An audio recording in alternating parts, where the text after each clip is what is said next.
พี่น้องเลยเนาะเปิดคลิปเปิดภาพออกมาเป็นภาพบรรยากาศยามแรงๆพี่น้องเลยเนาะฝนตกโปรยปลายลงมาป้าโชเนาะอย่างแห้งเลยฝนตกมารอบนี้พี่น้องเลยเนาะเพราะว่าบริตกก็ถือว่านานกันพอสมควรเนาะฝนโปรยปลายลงมาเฮ็ดให้ปะเนาะเสาไฮเสาหน้าอยู่ทางบ้านเฮาเลยตกอยู่บ่เนาะยังมาโทรหาทางน้องวินเนอร์อยู่พี่น้องเลยเดี๋ยวช่วงแรกก่อนเนาะโตคือกันก็ดีแล้วพี่น้องเลยพอเดี๋ยวโฮมก้าเนาะก้าเข่ากับสิตายเบิดแหละพี่น้องเลยเนาะเอาพี่น้องเลยเนาะเปิดคลิปเปิดภาพกับคลิปนี้ถ้าวุ้นจะมาหาทางสาวแม่ห้างเนาะก็คือสาวเพชรเนาะแม่ห้างลูกหนึ่งพี่น้องเลยทางบนนี้ก็มีทางใหญ่ใจดีเนาะเป็นที่เป็น FC เนาะติดตามแล้วก็บิแบ่งนำใจเขามาเนาะให้กับน้องเพชรเพื่อเอาเงินจำนวนนี้พาแม่ไปรักษาว่าซั่นทางเพิ่นว่าเนาะเพิ่นก็เลยส่งเงินมาให้ทางบุญ 2,000 บาทเนาะมาให้กับน้องเพิ่นเนาะบุญก็แลกเป็นเงินกีบมาให้น้องเพิ่นเนาะจะได้ก่อนอื่นเนาะต้องขอขอบคุณขอบคุณใจเนาะทางพี่ไพ่ทิพย์หลายๆเด้อเนาะขอให้พี่อยู่ดีมีแห้งเนาะขอให้พี่โศกมันร่ำรวยเฮงๆปังๆกันแล้วกันเนาะก่อนอื่นให้พี่น้องได้ทางบุญเองกันเนาะก่อนสิขอรับชมคลิปนี้ทางบุญสารวัตรขอกราบทักทายสบายดีพ่อแม่พี่น้องเด้อสบายดีหมู่เพิ่นกันเบิดสุขสุขคนสบายดี FC ผู้ใหญ่จิบุญเบิดทุกท่านเนาะยินดีต้อนรับเข้าสู่ช่อง YouTube ประวุญสารวัตรมื้อนี้พี่น้องเอ้ยเนาะประวุญสิมามอบเงินให้กับน้องเพชรเพิ่นเนาะเพื่อเป็นเงินรักษาแม่เนาะเพราะว่าแม่เราป่วยเจ็บแอวพี่น้องเนาะเป็นขาเป็นโรคไตเนาะเป็นนิ่วมะขลังนี่แหละพี่น้องเอ้ยคุยทางทานหมอพิลมเนาะที่เพิ่นรักษาแม่ของน้องจันรักษาแม่ของน้องจันเนี่ยรักษาน้องจันเนี่ยเพิ่งได้ติดต่อหาบุญว่าอยากจะซอยรักษาแม่ของน้องเพชรนี่พี่น้องเนาะโดยยาพื้นเมืองเนาะที่หมอเพิ่นเคยได้รักษาคนหลายคนที่ผ่านมาแหละเพิ่นก็เลยว่าอยากให้บุญนี่ถามว่ายูทูบเบอร์คนใดที่สามารถจะหับยาต่อมาให้เราต้มกินนี่แหละพี่น้องบุญก็เลยว่าบุญเองแหละสิเป็นคนหับเนาะให้ส่งต่อมาหอนเล่าแล้วก็บุญจะนำส่งมาให้เรานี่แหละส่วนค่าใช้จ่ายบุญก็จะได้หักเอานำเงินจำนวนที่พี่ไพ่ทิพย์คนมามอบเงินให้แหละพี่น้องเนาะเป็นเงินกีบก็ตกอยู่1,300,000เนาะ1,300,000กีบพี่น้องเลยเนาะบุญก็จะหักไว้ก่อนประมาณ300,000แล้วก็เพื่อได้หัดยามาแล้วก็ไปเสียค่าขนส่งเนาะเหลือเท่าไรจะไปให้น้องเพิ่นพี่น้องเลยเนาะป้าพี่น้องเดี๋ยวไปหาไปชมน้ำกันเนาะกับน้องเพชรพันพี่น้องป้าลังคาเนาะไปวันไรพี่น้องเลยเนาะสงสัยพายุเอาไปเมื่อกี้นี่เนาะ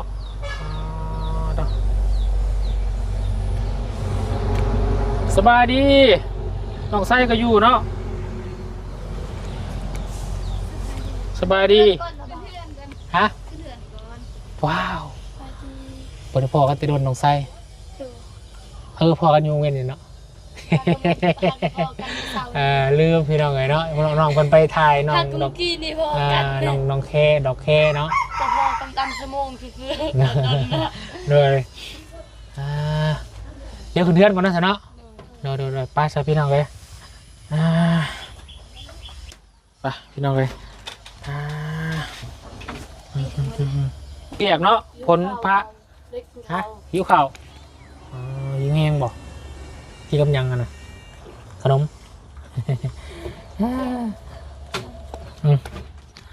ขออนุญาตนี่ไม่น้องเพชรในพี่น้องเลยบะไม่ใส่เกาะเมื่อหางมหอยโดยงมหอยอยู่ห้วยหอยทรายนะบ่โดยหอยไปขายมื้อนั้นบะที่บอลี่ซื้อซอยนะไปใช้เท่าแม่ทางใดจ้ะตัวแม่นอนบะอยู่ห้องนี้เป็นในอาการอะไรเมื่อยก็บ่ยังบ่ได้กินข้าวเลยแล้วก็ให้ดีไปซักยาหมดแล้วมื้ออื่นสิไปซักซักนี่พ่อทุเล่าให้มันหายเจ็บนี่บ่โดยสิเป็นยาพาราหรือว่ายายังแก้ปวดแล้วเนาะ เป็นปะ ยาจักยามันยังของเรา มันเด็กเหมือนเนาะขยับมันนี่ไปยังไงมันที่จะมาพี่เอาอย่ามันอยู่ตอบแซงในพี่น้องเพื่อนครัวเราอย่างมันมืดเนาะโอเคพี่น้องเนาะ คนแน่มือคนแน่มือคือว่าคนขาวมันเข้ามันจะแจ้งมันคนมืดมาสองคนมืดมาสองเลยมืดแล้วกลายเป็นมืดเลยเนาะน้องไซพี่น้องเนาะตกมาปีนี้ไงเป็นสาวแล้วน้องไซพี่น้องเนาะปีหน้าแห่งสูงกว่าอย่างนั้นเนาะแต่นี้ยังสูงกว่าพ่อแหละเนาะ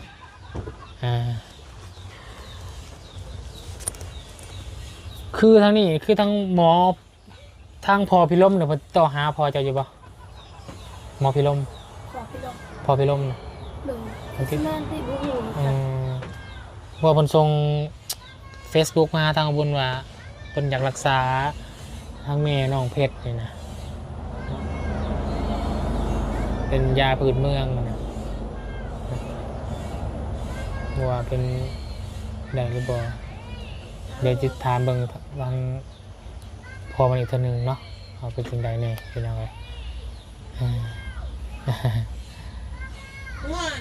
กินข้าวกับหอยแล้วมาแรงไงเนาะ ต้มน้ำไม้ ต้นน้ำไม้ยังไม่ทันสุกบ้าหากระตุ้มดื้อได้เลยก็ยิ้มคือไหมปะยิ้มคือยังไงดิยังไงดิจะจะน้อยมึงมีรางวัลให้ได้ยังไงดิเข้มทางมาห้องพอมั้ยบะห้องพอหมดเลยดูแลวันนี้ได้แม่เสด็จพอไว้กันเนาะเราไปกันร่างห้องพอหมดเลย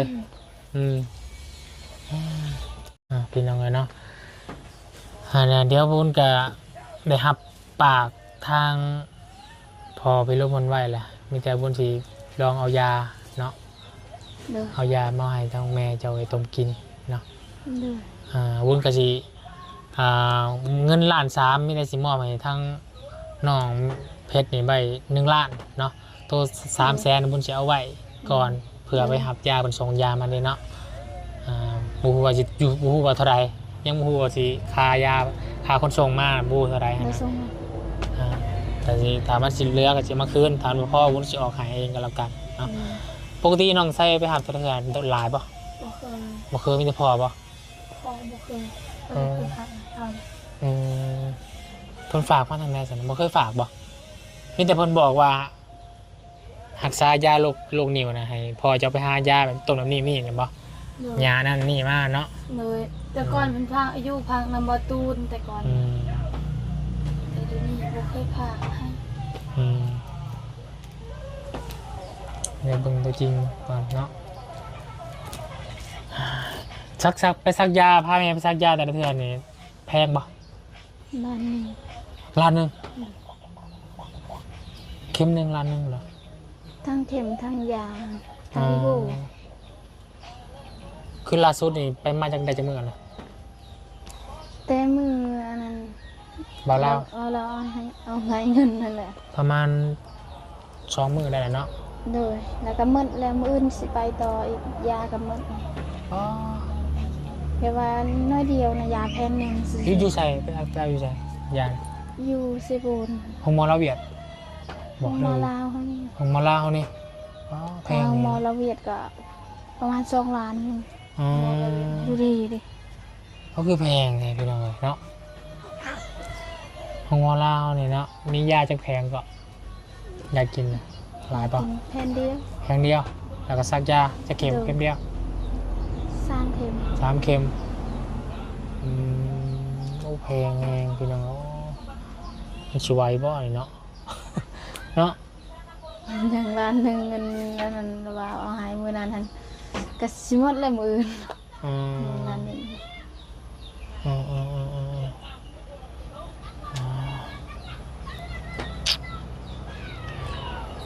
แต่บุญสิลองเอายาทางพอพิลมผลมาให้กินก่อนแล้วกันเนาะเพราะว่าพอคนก็ตั้งใจอยากซอยเพิ่นเจ้าเพิ่นเอาส่งยามาให้นี่แบบว่าเพิ่นบ่ได้ขายบ่ได้หยัง เพิ่นส่งมาให้รักษาละละแต่ว่าเฮาต้องเสียค่าส่งเอง โดย คนส่งมาเราเพิ่นให้เก็บปลายทางเนี่ยเราต้องเสียแต่สิประมาณหลายเติบเวลาพี่น้องบอก400-500ผู้ประจักษ์เนาะโอนกะยังบ่เคยฝากจังเทื่อซาถามคนผ่านมาประมาณ300-400อิงตามเครื่องหน่อยเครื่องร้ายอะไรเนาะ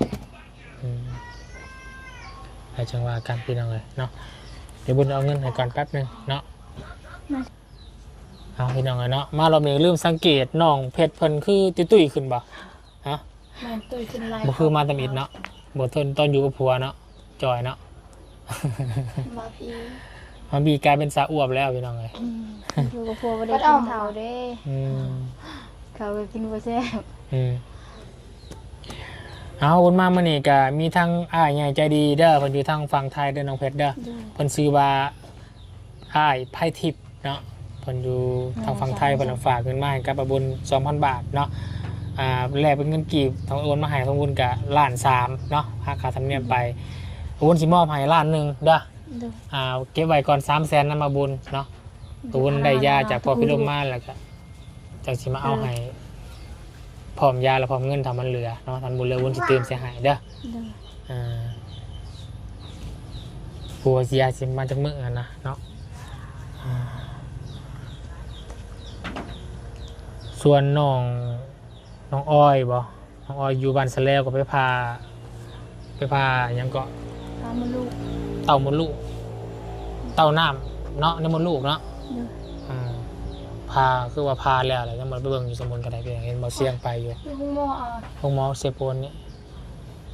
หมอระเบียดบ่ เราได้ลูก ห้องหมอใหญ่ ยังคือว่าเห็นบ่เสียงไปเยี่ยมแล้ว ได้ลูก บ่ผู้สาวยังบ่เคยมีผู้บ่าวมีผัวพ่ออยู่บ้านสะแล้ว เพิ่นมีผัวนะชาวโสด สาวโสด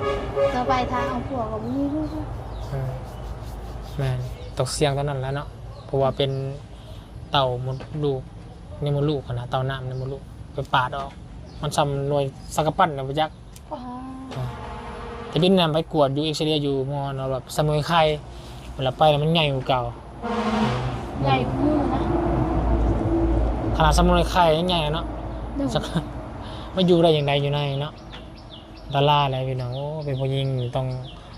เนาะระมัดระวังเลยพี่น้องเลยเนาะชินระวังวันไหนเนาะถ้ามันเป็นมาหลังก็ยากเนาะ ยาก ผู้หญิงพี่น้องเลย ทำเป็นโรคก็หลายอย่างผู้หญิง แม่น โรคอีหยังต่าง แม่น ๆบ่ โรค หลายๆนะถ้าเป็นผู้หญิงค่ะตาบ่อันนั้นรักษาตัวดี แม่นมันเป็นหลายอย่างแน่เนาะอยู่กับการเป็นอยู่เฮาแน่นั่นเนาะเป็นโรคหลายอย่างนะพี่น้องเป็นโรคภายในบ่ยังต่างเนาะบ่คือผู้ชายเด้พี่น้องเนาะ ๆถ้ามีลูกแม่งก็เด็กกินทั่วทิพย์เลยมันอาจสิเป็นคู่มือคู่คืนเฮาก็บ่ฮู้ น้อยจะได้ก็แล้วแต่ฝากทางน้องเพชรเด้อขอบใจทางอ้ายไผทิพย์เพิ่นเด้อขอบใจขอบคุณเพิ่นเด้อที่เพิ่นฝากเงินมาให้น้องนั่นแหละเนาะอวยพรอวยใจเพิ่นแน่ขอบใจเพิ่นแน่พี่น้องเอ้ยเนาะทางอ้ายทิพย์ เอาน้องเมื่อคืน โทษผิด น้องเมื่อคืน ไม่ป้าย โดนไป ไม่ป้ายเลยนะ ลองบอกเบิ้ง โอ้เป็น เอ้าบอลลี่เคยมาเงินมาให้อยู่ป่ะอ้าวบอลลาก็เคยมาให้อยู่พอเป็นอยู่ป่ะลองเบิ้งตั้งใจให้แล้วขอบใจเพิ่นเด้อ ยังก็ พออายไผทิพย์ ไปทิพย์ โดย ขอบขอบคุญขอบคุณ ขอบคุณ อายไผทิพย์ อายไผทิพย์ ที่ซอยเรือน้อง ที่ซอยเรือน้อง คอยค่ารักษาแม่ คอยค่ารักษาแม่ ขอให้อาย ขอให้อาย อยู่ดีมีแห้งเด้อ มีแหงเด้อ ความเจ็บจะได้ ความเจ็บอย่าได้ ความไขยาซึมี ความไข่ยาซิมี ขอให้ร่ำขอให้รวย ขอให้ร่ำขอให้รวย สาธุ สาธุ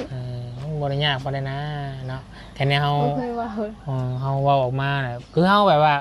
เจ้าไปขายหน้ำใหม่คือว่าไปพ่อคนอื่นเมาซื้อหน้ำใหม่จะเบิดเนี่ยก็ขอบใจเพิ่นก็คือมีความรู้สึกเฮาออกมาแบบนั้นเนาะพอตามความรู้สึกเฮาแหละพอได้ก็ได้คะแนนออกมาจากความรู้สึกเฮาที่ว่าเฮาบ่มีหยังตอบบุญแทนคุณเพิ่นนะหน้าตาเพิ่นก็บ่เห็นนะเฮาก็บ่เห็นหน้าตาเพิ่นมีแต่เพิ่นเห็นเฮาเพิ่นยังซอยเนาะ เขาก็ขอบใจโดยใจพันนะเนาะอืม กินอยู่บ่หอยทราย ฮะ กินอยู่บ่หอยทราย หอยทราย เลย บอไปกินรอดมันหน่อยโพด น้อยมาเลยเด้ อ้าวหน่วยน้อยแล้วหอยทรายเนาะ มีแต่กิน กินยาก ไป เอาไป ผัด กินรอด เนาะ วอยอกสิ ไปผัดเนาะแซ่บ เอาไปกินรอดขอบใจหลาย ไม่ ไม่ชุกเขา อืมไปโอเค เดี๋ยวนะบาวไปเวียกสักเงินก่อนเด้อ เลย น้องไส้กับปั้นเขาบางอย่างหนึ่งพี่น้องป้าดชัว ไม่ มืออื่นไปขึ้นเพื่อนน้องใจดีนะเนาะบ่ได้ไปนอนมันบ่ไปได้เศร้าเอาบ่ ยังพูดเรื่องยังพูดเรื่องอีกนะ ต้องถ่ายทามพ่อเองนะพ่อไปอยู่ป่ะไปอยู่สักโอเครอไปละบ๊ายบาย เลย สบายดี สบายดี สบายดีมากขอไม่เนี่ยไปใช้น้องช่างก่อนน้องไว้ ไม่ได้ มีนาคม ไม่ใช่หอยอันนี้ ฮะใช้หอยโอ้ได้หลายแท้นี่เนาะเอาไว้กินรอดเนาะเอาไว้กินเจ้ารอดเอาไว้บ่เราบ่กิน เดี๋ยวเอาหอย บอกมันยังขอบใจเด้อเอาไว้หรือว่าเอาไว้ขายก็ได้เอาไว้ขายรอทางปุ๊บไปโอเคพี่น้องเนาะพูดกับเรียบร้อยเนาะภารกิจเสร็จสิ้นเรามอบเงินให้กับน้องเพชรเพื่อนพี่น้องเลยเนาะไว้พาเมย์ไปรักษาเพราะค่ารักษาแพงแห้งพี่น้องเลยเนาะไปเที่ยวหนึ่งเป็นล้านเบิดแต่ยามผ้าโบราณแต่ว่าเบิดเงินหลายพี่น้องเลยเนาะอยู่ดีไม่แห้งว่าจริงทุกคนติดตามกันต่อไปเนาะสำหรับคลิปนี้บุญขอบุญขอบใจทางอายไพทิพย์เวลาเนาะอยู่ทางฝั่งไทยให้ทางบุญเป็นสะพานบุญหายคอยอายพันอยู่ดีไม่แห้งความเจ็บยาสุดใดความไข่ยาสุมีได้เด้อปราศจากโรคภัยไข้เจ็บทางปวงเนาะขอให้เราร่ำรวยถูกหวยรวยเบอร์ธุรกิจการงานรุ่งเรืองไปพี่น้อง FC บัตรทุกคนสบายดี